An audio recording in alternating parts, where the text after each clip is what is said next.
নমস্কার and I welcome to national affairs. আজকে তোমাদের সামনে খুবই গুরুত্বপূর্ণ একটা টপিক। তবে টপিকটা শুরু করার আগে যথারীতি জিজ্ঞেস করব তোমাদের কাছে একটা কোশ্চেনটা হলো, where recently started state cultural festival. অপশানগুলো দেখে তোমরা এর উত্তরটা করো কমেন্ট সেকশানে।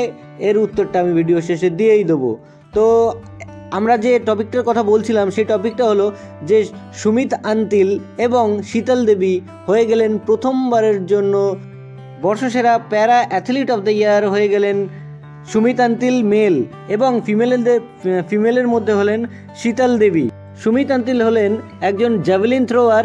ইনি টোকিও প্যারা অলিম্পিক্সে কিন্তু গোল্ড মেডেল পেয়েছিলেন, তার সঙ্গে সঙ্গে কিন্তু ওয়ার্ল্ড চ্যাম্পিয়নও হয়েছিলেন এবং ওয়ার্ল্ড রেকর্ড হোল্ডার কিন্তু ইনি একের পর এক রেকর্ড ভেঙেছেন এবং গড়েছেন সেই অলিম্পিক্সেই।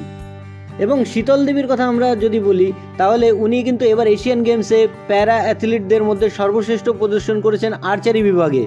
এবছর সর্বশ্রেষ্ঠ কোচের যিনি অ্যাওয়ার্ডটা পেলেন তিনি হলেন ব্যাডমিন্টন কোচ গৌরব খান্না। ইনি একজন ব্যাডমিন্টনের কোচ। এনার কাছেই কিন্তু অনেক বড় বড় প্লেয়ার, ব্যাডমিন্টন প্লেয়ার, তারা কিন্তু প্রশিক্ষিত হয়েছেন। তো এবার আমরা যার কথা বলবো ইনি হলেন মুরলী পাটেকর। 1972 সালে ভারতকে প্রথমবারের জন্য প্যারা অলিম্পিক্সে কিন্তু গোল্ড মেডেল এনে দিয়েছিলেন। ইনি একজন সুইমার ছিলেন, তার জন্যই কিন্তু এবছর মুরলীকান্ত পাটেকরকে দেওয়া হলো লাইফ টাইম অ্যাচিভমেন্ট অ্যাওয়ার্ড।